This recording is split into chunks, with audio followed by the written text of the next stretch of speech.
The air in Oakhaven didn't just bite, it remembered. As the iron gates of the citadel groaned open, the smell that arrived first was candle wax and cold iron, the scent of a kingdom that had been kneeling so long it had started to smell like a church. 1,000 knees struck cobblestone in a wave that moved like a tide pulling away from shore, instinctive, total, leaving nothing standing. The sound wasn't thunder. It was quieter than that. It was the sound of a people who had forgotten they had a choice. Seraphine Aldric did not kneel. She stood on the charred remains of the history books she had spent her life protecting, chains on her wrists, soot on her face, and her eyes level with the crest of the royal carriage. She wasn't brave, she was empty, stripped of position, family, future. A woman with nothing left to trade for her dignity. When you have already been burned down to the root, you discover the one thing fire cannot take. The carriage stopped. Prince Dorian Voss pulled back the curtain. He did not look angry. He looked interested. And that was infinitely okay, real quick before we go any further. I told my wife I was working on this story, and she looked at me, completely serious, and said, "That story is not getting you to 500 subscribers." Just like that. No hesitation, full confidence that I was going to fail. Now, I don't know about you, but I cannot let that slide. I told her if this video gets me to 500 subscribers, she owes me a gift. She laughed. She actually laughed. So if you are not subscribed yet, please hit that subscribe button right now. Not for me, but to make my wife regret every word she just said. The button is right there. It costs you nothing. It costs her everything. All right, back to Seraphine. They didn't take her to a cell. That was the first thing that unsettled her. Every execution she had ever recorded in the royal archives followed the same sequence. Public spectacle, iron door, silence. But the guards walked Seraphine past the dungeon corridor without a glance and kept moving upward through a staircase that smelled of cedar and old money until they reached a room with actual curtains and a writing desk and a window that faced the city. She stood in the middle of it, chains still on her wrists, trying to understand the trap. Prince Dorian Voss entered without announcement.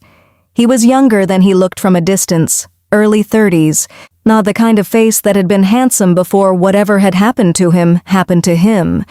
He walked around Seraphine slowly, not threateningly, more like a scholar examining a text he hadn't encountered before. Then he stopped in front of her and said quietly, "You didn't kneel because you've given up.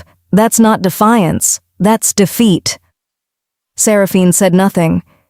"I've broken defiant people," he continued, sitting down like they were about to have tea. "They're easy. They're running on emotion, and emotion burns out, but a defeated person still has something buried underneath the ash. I just have to find out what it is." He offered her the role of palace historiographer. Not a deal. A hypothesis he wanted to test. His thesis was simple and devastating.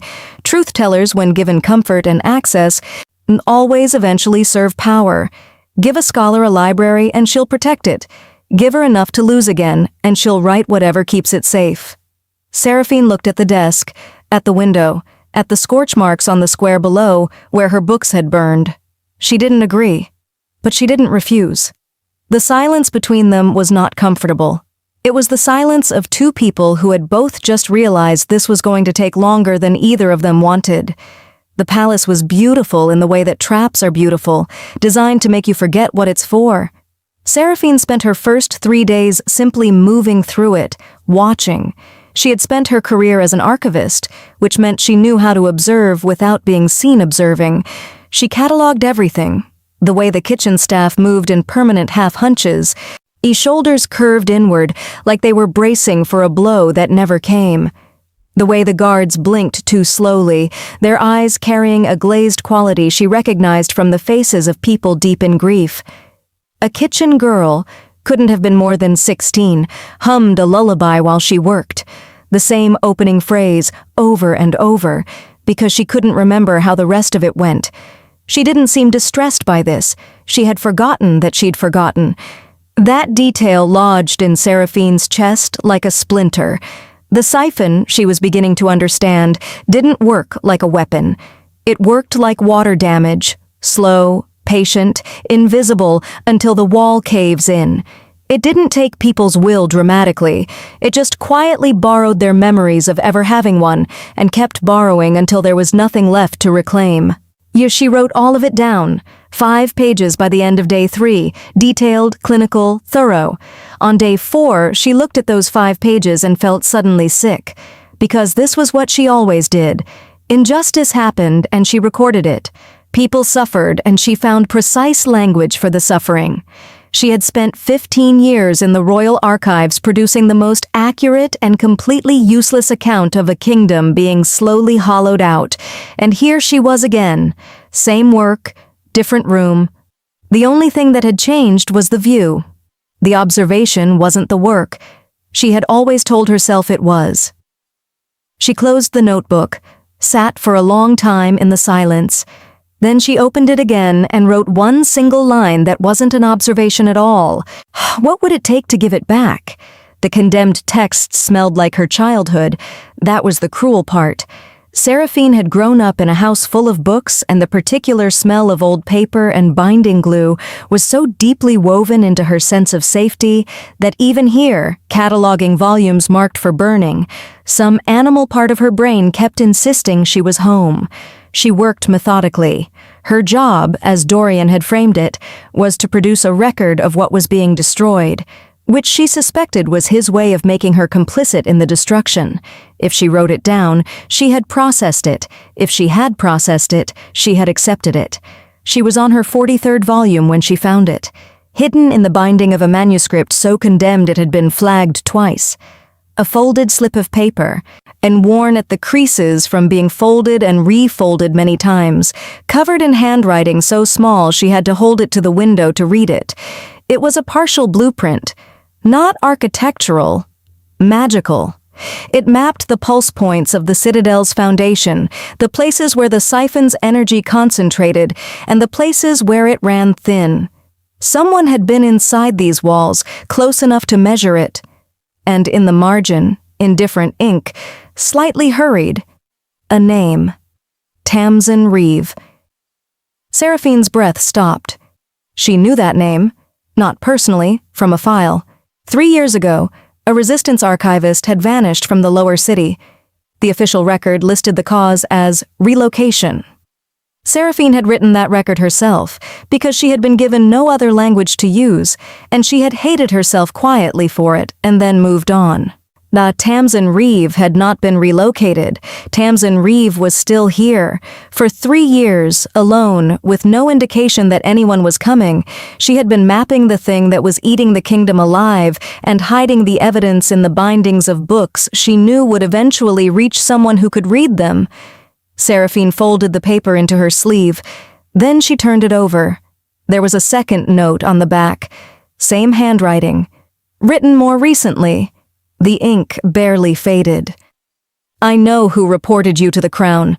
I know why your books were burned. It wasn't a leak, Seraphine. You were chosen. Dorian needed the one archivist in Oakhaven who could read the siphon's blueprint, and he needed a reason to bring you inside. Your execution was never real. It was an audition.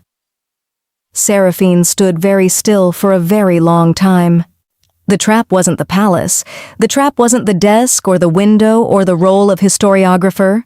She had walked into the trap the moment she refused to kneel, because Dorian Voss had been standing behind that curtain, watching, specifically waiting for someone who wouldn't. She placed the volume back in the pile marked for burning and picked up the next one and kept working. But her hands, for the first time, were not completely steady. Finding Tamsin Reeve took 4 days and a calculated mistake. Seraphine dropped a cataloging ledger in the east corridor during a guard rotation, a small, believable fumble that required assistance, and gave her 40 seconds to scan every face on the floor. She had learned from the blueprint that the siphon's compulsion field was strongest near the throne level and thinnest in the service corridors of the East Wing. If Tamsin was still cognitively intact, she would have found a way to station herself where the drain was weakest. She was right. Third face on the second rotation. Captain's insignia. eyes that were present in a way most eyes in the palace weren't. Seraphine didn't approach her directly. She left the second half of the blueprint, the half she'd reconstructed from memory. Tucked inside a specific condemned volume, she returned to the east corridor shelf. A test. Either Tamsin found it and understood, or Seraphine had miscalculated everything. Tamsin found her that same evening. They stood in the narrow gap between two archive shelves and spoke in the low, clipped way of people who had both learned that trust was a liability. Tamsin could not stop bowing. This was the first thing Seraphine needed to understand, not as a metaphor, as a physical reality. The siphon's compulsion ran through her body like a current. Every time she straightened fully, something in her chest seized and pulled her back down. She had learned to walk in a slight forward lean that looked like military posture if you didn't know what you were looking for. She had lived inside this for 3 years. She wasn't broken. She was furious, the cold, organized fury of someone who has had 3 years to plan and no one to plan with. Seraphine looked at her steadily and said, "The note on the back of the blueprint. Was it true? Was my execution staged?" Tamsin held her gaze. "Yes, but that doesn't mean he controls what happens next." They didn't trust each other. That was fine. Trust wasn't the requirement. They both wanted the same thing destroyed, and between them, they had exactly enough to try.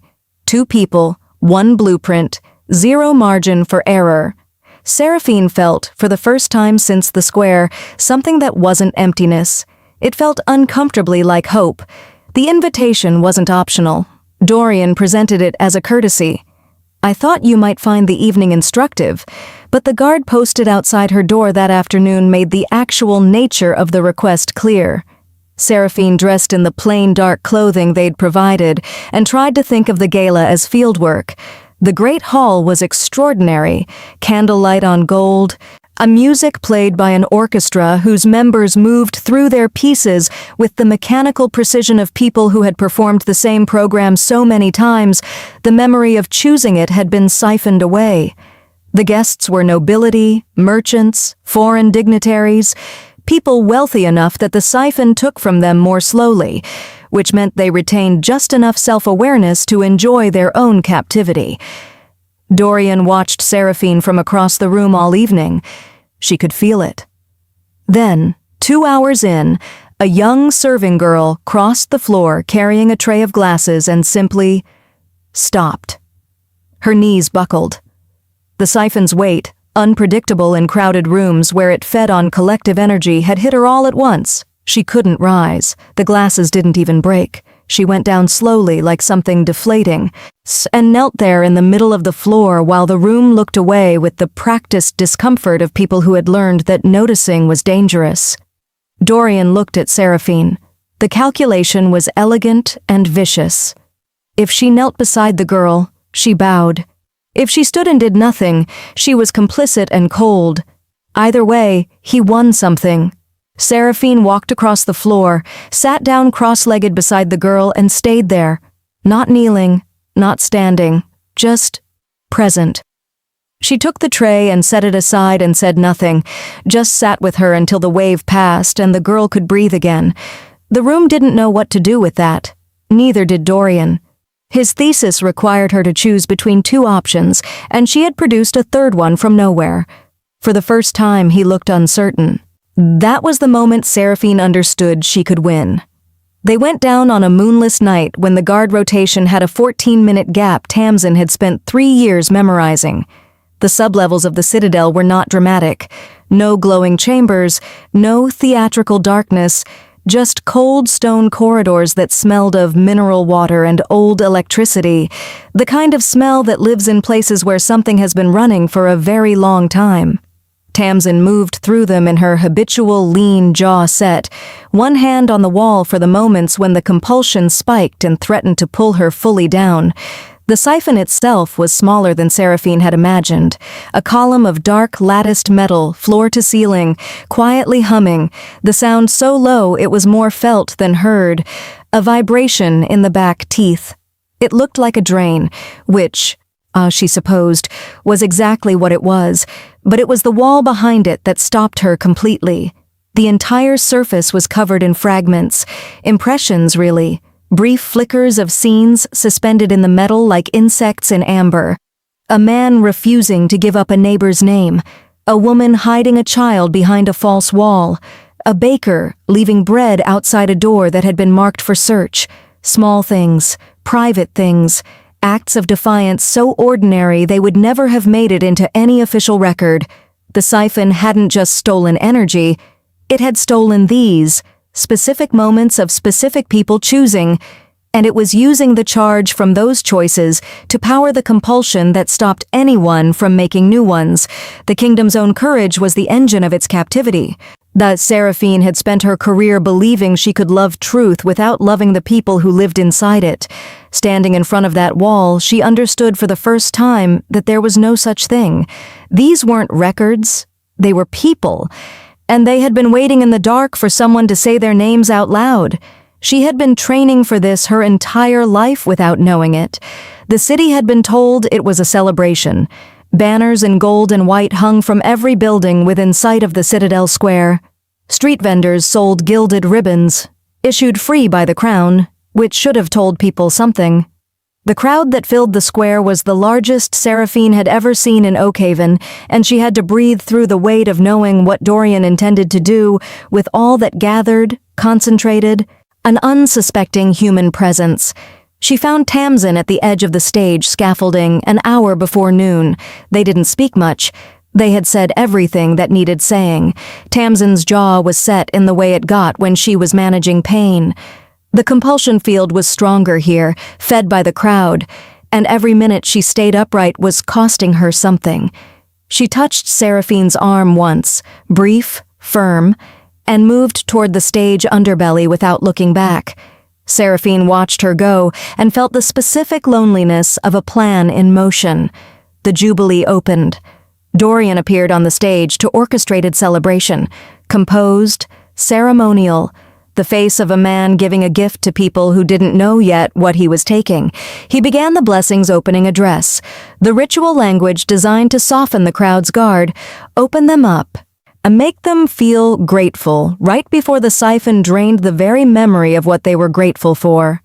Seraphine started moving, not running, walking, the deliberate, unhurried walk of someone who has made a decision so completely that fear hasn't caught up yet. A guard stepped into her path. She looked at him with the kind of stillness that makes people uncertain what authority they're dealing with, and he stepped aside. She climbed the stairs to the stage. Dorian stopped speaking mid-sentence. The crowd went completely, absolutely silent, and then Dorian did something she had not prepared for. He started to applaud, slow, deliberate, each clap landing like a gavel, and he was smiling. Not the uncertain smile from the banquet, but the original one, the composed one, the one that meant he had already accounted for this. "Ladies and gentlemen," he said, turning to the crowd, his voice warm with what sounded almost like pride, "meet the woman I've been telling you about, the dissident archivist, the one who refused to kneel." He gestured to Seraphine like she was the evening's entertainment. "I brought her here. I gave her access to my palace, my library, my people. I let her believe she had found a blueprint, found an ally, found a plan."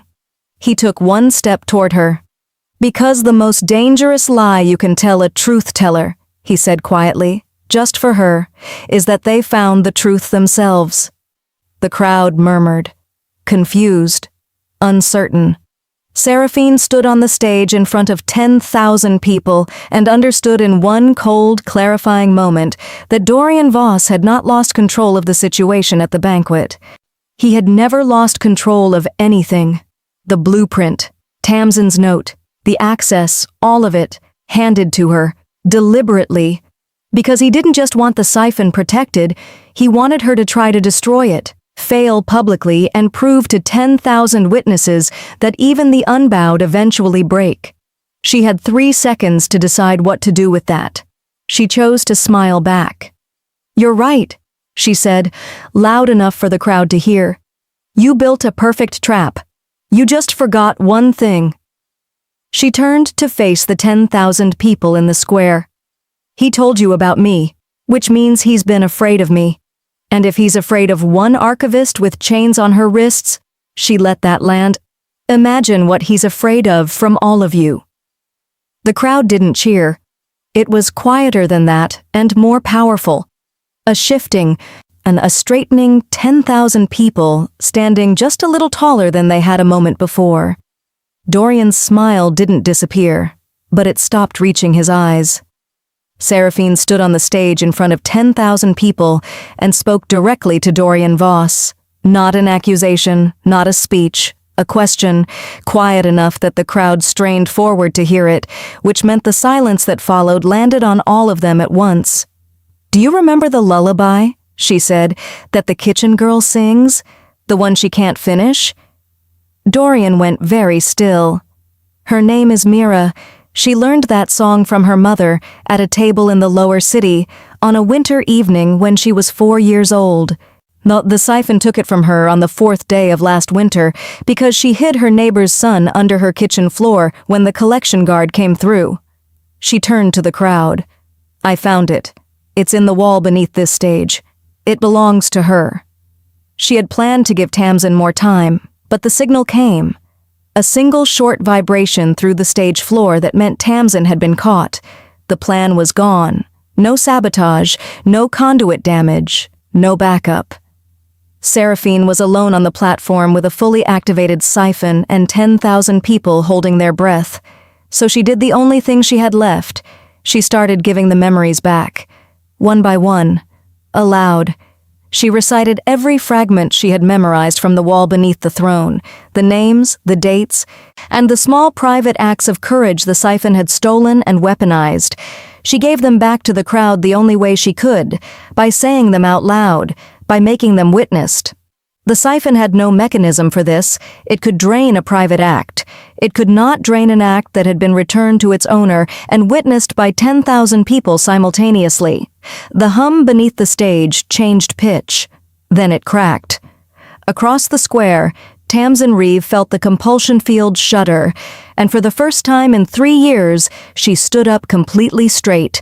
The backlash came for Seraphine not like a wave but like a door slamming shut from the inside. A single, total, airless impact that took everything she was holding and simply stopped it. The last thing she saw before the darkness was the crowd, all of them upright, or all of them standing. She thought, good. And then she thought nothing at all.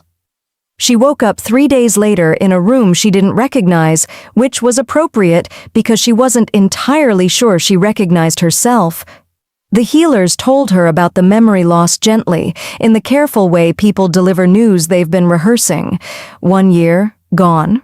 Not randomly, the siphon, in its final collapse, had taken the charge it needed from the nearest source, which was her. A year she couldn't recover, couldn't identify, couldn't grieve properly because she didn't know what shape it had taken. She lay there for a long time after they left and tried to figure out how she felt about that. Outside the window, Oakhaven was loud in a way she had never heard it. Not celebration exactly, something messier and more real than celebration. Dula City remembering how to argue, how to disagree, how to make noise without checking first whether the noise was permitted. It sounded like chaos. It sounded like the beginning of something. Tamsin came on the second day, standing fully upright for the first time, which looked strange and right in equal measure. She gave Seraphine a brief account of what had happened. Dorian had been found in the empty throne room, sitting in the dark, with no guards and no one left who felt compelled to stay. He hadn't resisted. He had simply had nothing left to be without the siphon holding everything in place. The people hadn't needed to be told what to do. They had stood up and started figuring it out, which was messy and slow and exactly correct. When they told Seraphine she had been named Keeper of the New Republic, she was quiet for a long time, not because it felt like too much, but because she finally understood what it meant. Not a title, a direction. The work of making sure that what had been stolen was never quietly borrowed again. The work of ensuring that the next archivist who found an injustice didn't just write it down. She sat up, found paper on the table beside her, and started writing. Not history, not record, just everything she could still remember, in the order it came to her, starting with a kitchen girl and a lullaby, and the way 10,000 people had gone completely silent when a woman with nothing left to lose asked a prince a quiet question and refused to look away. She didn't know what year she had lost, but she knew what she still had. And for the first time in her life, she understood that was the only place worth starting from, and that's where we leave her. Not a warrior, not a chosen one, just a woman who spent her whole life writing things down and finally, at the very end, understood that the records were never the point. The people were always the point. If this story sat with you, if any part of it felt like something you needed to hear today, I want you to know that's not an accident. These stories exist because someone decided that the people watching them were worth the effort of getting it right. My wife still doesn't think this gets me to 500 subscribers. She said it again this morning, with complete confidence. So if you've made it all the way here, through every chapter, through every twist, through everything Seraphine lost and chose and finally understood, hit subscribe. Leave a comment telling me your favorite moment. Tell me if the twist in Chapter 3 got you. Tell me if Chapter 7 made your jaw drop. Every single notification is one more line of evidence I'm bringing to that conversation. The next story is already written, and I promise you, it hits harder than this one.